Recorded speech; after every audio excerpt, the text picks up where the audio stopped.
Olha aí, meus amigos, é o seguinte. Acabei de gravar aqui o barulho desta chapa aqui, ó. Ó, esses parafusos aqui. Aí tô aqui com o martelo de borracha, dou uma olhadinha. Bati nessa chapa aqui, ó. Olha só o barulho que ela tem. Cara, eu já apertei os parafusos aqui e ele não para, sabe? Não sei se é porque ele rela nessa aqui de plástico. Ou de plástico não, de alumínio. Vamos ver.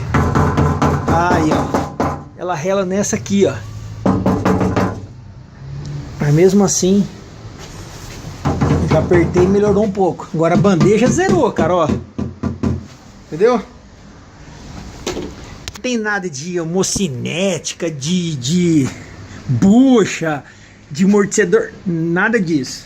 Veja primeiro as bandejas antes de você cair num golpe de algum mecânico safado aí.